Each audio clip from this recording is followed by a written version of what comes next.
ഇന്ന് നമ്മുടെ വീടിരിക്കുന്ന സ്ഥലത്ത് നൂറ്റാണ്ടുകൾക്ക് മുൻപ് ഏതെങ്കിലും ജനസമൂഹം ജീവിച്ചിരുന്നിട്ടുണ്ടാകുമോ?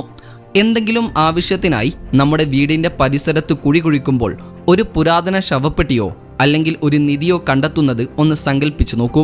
അത്തരത്തിൽ യാദൃശ്ചികമായും വിചിത്രവുമായ രീതിയിൽ കണ്ടെത്തിയ ചില പുരാതന കണ്ടെത്തലുകളാണ് ഈ വീഡിയോയിലൂടെ നമ്മൾ കാണാൻ പോകുന്നത്. ഉക്രൈനിൽ ഒരു കൺസ്ട്രക്ഷൻ വർക്കിനിടെ ഒരു ബുൾഡോസർ അബദ്ധവശാൽ ഒരു പഴയ ശവകുടീരത്തിൽ ഇടിക്കുകയായിരുന്നു. തുടർന്ന് ആ ശവകുടീരം പരിശോധിച്ചപ്പോൾ അത് 2700ഓളം വർഷങ്ങൾക്ക് മുൻപുണ്ടായിരുന്ന സൈദിയൻ ഗ്രൂപ്പിൽപ്പെട്ട ഒരു സ്ത്രീയുടേതാണെന്ന് കണ്ടെത്തി.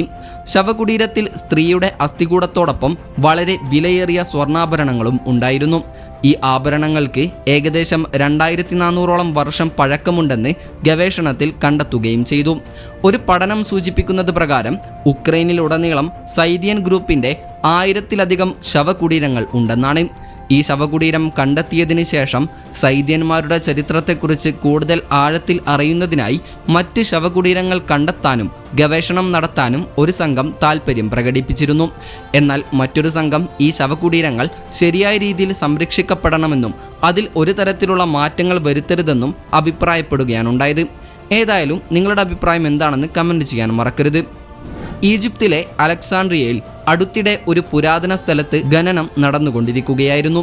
ഈ ഖനനത്തിനിടയിൽ ടീമിന് ഒരു ഭീമൻ കല്ലുകൊണ്ട് നിർമ്മിച്ച ശവപ്പെട്ടി ലഭിച്ചു. ഈ ശവപ്പെട്ടിയുടെ നീളം എന്ന് പറയുന്നത് 8 അടിയും വീതി 5 അടിയും ആഴം ഏകദേശം 6 അടിയുമായിരുന്നു. ഈ ശവപ്പെട്ടി തുറന്നപ്പോൾ അതിൽ കുറച്ച് അസ്ഥികൂടങ്ങൾ ഉണ്ടായിരുന്നു. ഈ അസ്ഥികൂടങ്ങൾ പരിശോധിച്ചപ്പോൾ അവ 3 വ്യത്യസ്ത പുരുഷന്മാരുടേതാണെന്ന് കണ്ടെത്തി.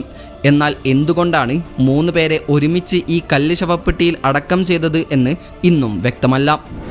2019 സ്വീഡന്റെ സമീപമുള്ള കടലിന്റെ ആഴങ്ങളിൽ 2 പഴയ മുങ്ങിയ കപ്പലുകളുടെ അവശിഷ്ടങ്ങൾ കണ്ടെത്തിയിരുന്നു. ഈ കപ്പലുകൾ വാസ എന്ന കപ്പലിൻ്റെ സിസ്റ്റർ ഷിപ്പുകളായിരിക്കാമെന്നാണ് ആദ്യം കരുതിയത്. കാരണം അത് അതിൻ്റെ ആദ്യ യാത്രയിൽ 16-ാം നൂറ്റാണ്ടിൻ്റെ മധ്യത്തിൽ മുങ്ങിപ്പോയിരുന്നു. എന്നാൽ 2021 ഈ കപ്പലുകൾ ആഴത്തിൽ പരിശോധിച്ചപ്പോൾ ഇവ 1648 നിർമ്മിച്ച അപ്പോളോ, മരിയ എന്നീ കപ്പലുകളുടെ അവശിഷ്ടങ്ങളാണെന്ന് സ്ഥിരീകരിച്ചു. ചരിത്രമനുസരിച്ച് ഈ 2 കപ്പലുകളും അക്കാലത്തെ ഏറ്റവും ആധുനിക കപ്പലുകളായിരുന്നു. അവ പല യുദ്ധങ്ങളിലും ഉപയോഗിച്ചിട്ടുണ്ടത്രേ. ചില രഹസ്യ കാരണങ്ങളാൽ ഏകദേശം 1676 ഈ കപ്പലുകൾ മനഃപൂർവ്വം മുക്കിയതാണെന്ന് വിശ്വസിക്കപ്പെടുന്നു. എന്നാൽ കാലക്രമേണ ഈ കപ്പലുകൾ എവിടെയാണ് മുക്കിയതെന്ന് ആളുകൾ മറന്നുപോവുകയായിരുന്നു. റോമൻ സാമ്രാജ്യത്തിൻ്റെ കാലത്ത് ഇന്നത്തെ തുർക്കിയുടെ ചില ഭാഗങ്ങളിൽ ജലക്ഷാമമുണ്ടായിരുന്നു. അതിനാൽ തന്നെ ഒരു നഗരത്തിൽ നിന്ന് മറ്റൊന്നിലേക്ക് വെള്ളമെത്തിക്കേണ്ടത് ആവശ്യമായിരുന്നു. ഇതിന് പരിഹാരം കാണുന്നതിനായി റോമൻ സാമ്രാജ്യം ഒരു അക്വിഡക്റ്റ് സംവിധാനം വികസിപ്പിച്ചു. ഇത് മൈലുകളോളം ദൂരത്തേക്ക് വെള്ളമെത്തിക്കുന്ന ഒരു സംവിധാനമായിരുന്നു. 100 കണക്കിന് വർഷങ്ങൾക്ക് മുൻപ് എങ്ങനെയാണ് ഇത്ര ആധുനിക രീതിയിൽ അവർ ഈ സംവിധാനം ഉണ്ടാക്കിയതെന്ന് ഇന്നും ഒരത്ഭുതമാണ്. ഈ ചോദ്യത്തിന് ഉത്തരം തേടി ഇതിനെക്കുറിച്ച് ഗവേഷണം ആരംഭിക്കുകയും ഈ ഗവേഷണത്തിൽ നിന്ന് ഈ അക്വിഡക്റ്റുകൾ പരിപാലിക്കുന്നതിനായി 100 കണക്കിന് ആളുകളുള്ള ഒരു ടീം അന്നുണ്ടായിരുന്നുവെന്നും അത് പതിവായി വൃത്തിയാക്കിയിരുന്നുവെന്നും മനസ്സിലാക്കാൻ കഴിഞ്ഞു.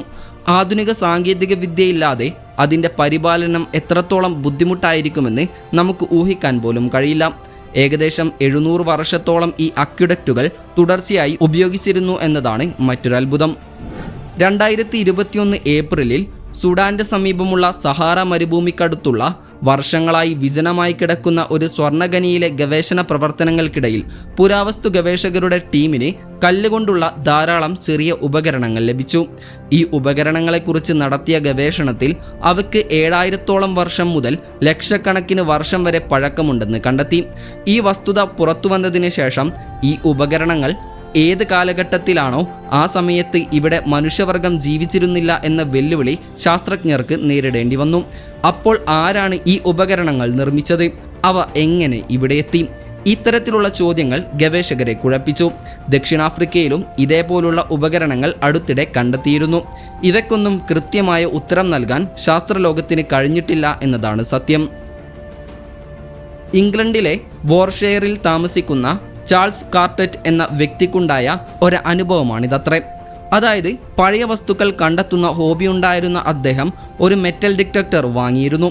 ഈ മെറ്റൽ ഡിറ്റക്ടർ പരിശോധിക്കുന്നതിനായി അദ്ദേഹം തൻ്റെ വീടിൻ്റെ അടുത്തുള്ള ഒരു സ്ഥലത്തേക്ക് പോയത്രേ. അങ്ങനെ മെറ്റൽ ഡിറ്റക്ടർ ഓൺ ചെയ്ത് ചുറ്റും ചെക്ക് ചെയ്തപ്പോൾ അദ്ദേഹത്തിന് സിഗ്നലുകൾ ലഭിക്കാൻ തുടങ്ങി. ആദ്യം മെഷീനിന് എന്തോ പ്രശ്നമുണ്ടെന്നാണ് അദ്ദേഹം കരുതിയത്.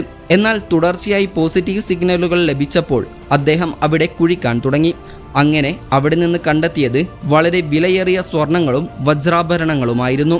ധാരാളം ആഭരണങ്ങൾ ഉണ്ടായതിനാൽ തന്നെ അദ്ദേഹം ഉടൻ തന്നെ പോലീസിനെ വിളിച്ചു വരുത്തുകയും അന്വേഷണത്തിന് ശേഷം ഈ ആഭരണങ്ങൾ 4 വർഷം മുൻപ് അടുത്തുള്ള ഒരു സേഫ് ഹൗസിൽ നിന്ന് മോഷ്ടിച്ചതാണെന്ന് കണ്ടെത്തുകയായിരുന്നു. ഒരുപക്ഷെ മോഷ്ടാവിന് ഇത്രയധികം ആഭരണങ്ങൾ കൈകാര്യം ചെയ്യാൻ കഴിയാതെ വന്നപ്പോൾ അവ ഒളിപ്പിക്കാൻ വേണ്ടി ഇവിടെ കുഴിച്ചിട്ടതായിരിക്കാമെന്നാണ് അനുമാനം. പക്ഷേ ഈ ഒരു സംഭവത്തിന് ഒഫീഷ്യൽ രേഖകളില്ല എന്നത് മറ്റൊരു കാര്യം.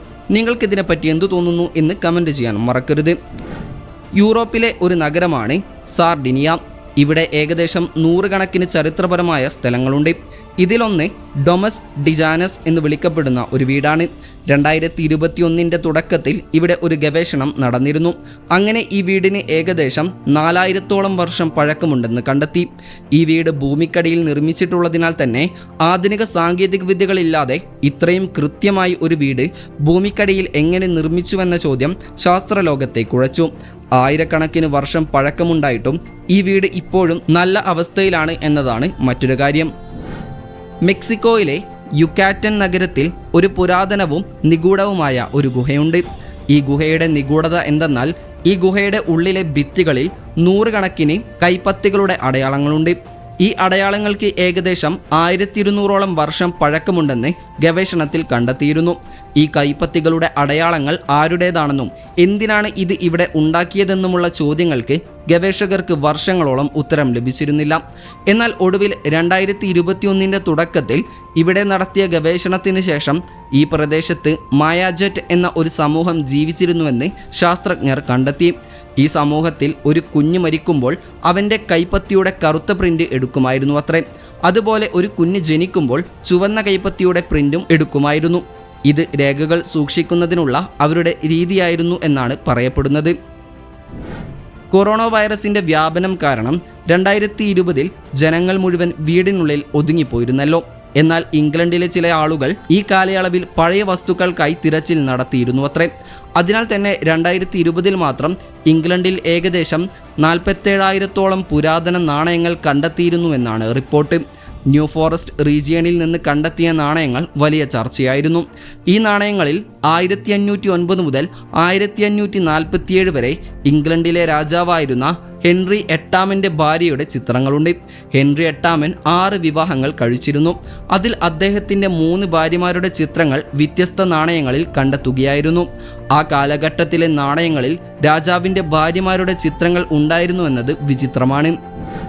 ഏകദേശം 150 വർഷങ്ങൾക്ക് മുൻപ് ഒരു ബ്രിട്ടീഷ് പുരാവസ്തു ഗവേഷകൻ ആന്ധ്രാപ്രദേശിലെ പോലാവരം എന്ന സ്ഥലത്ത് മണ്ണിനടിയിലുണ്ടായിരുന്ന വളരെ പുരാതനവും തികച്ചും വ്യത്യസ്തവുമായ ഒരു വലിയ ശവപ്പെട്ടി കണ്ടെത്തിയിരുന്നു. ഈ ശവപ്പെട്ടിക്ക് ഏകദേശം 2300-ഓളം വർഷങ്ങൾ പഴക്കമുണ്ടായിരുന്നു അത്രേ. 2020 ഇതേ സ്ഥലത്ത് വീണ്ടും ഖനനം നടത്തിയപ്പോൾ ആദ്യത്തെ ശവപ്പെട്ടിയുടെ ഏകദേശം അടുത്തായി അതേപോലെയുള്ള മറ്റൊരു ശവപ്പെട്ടി കൂടി കണ്ടെത്തി. ഈ ശവപ്പെട്ടികൾ കണ്ടെത്തിയിട്ടും അതിൽ ആരെയാണ് അടക്കം ചെയ്തതെന്നും ആ സമയത്ത് ഈ പ്രദേശത്ത് ഏത് സമൂഹത്തിലെ ആളുകളാണ് താമസിച്ചിരുന്നതെന്നുമുള്ള രഹസ്യം കണ്ടെത്താൻ കഴിഞ്ഞിരുന്നില്ല. ഏതായാലും ഈ കൂട്ടത്തിൽ നിങ്ങളെ അത്ഭുതപ്പെടുത്തിയ കണ്ടെത്തൽ ഏതാണെന്നും നിങ്ങൾക്ക് ഇത്തരത്തിൽ പുരാതനമായ എന്തെങ്കിലും ലഭിച്ചിട്ടുണ്ടോ എന്നും കമൻറ്റ് ചെയ്യാൻ മറക്കരുത്. ഇതിൻ്റെ പാർട്ട് 2 ആവശ്യമെങ്കിൽ അതുകൂടെ കമൻറ്റ് ചെയ്യണം. അപ്പോൾ മറ്റൊരു ഇൻഫോർമേറ്റീവായ വീഡിയോയുമായി വരുന്നത് വരെ ഗുഡ് ബൈ.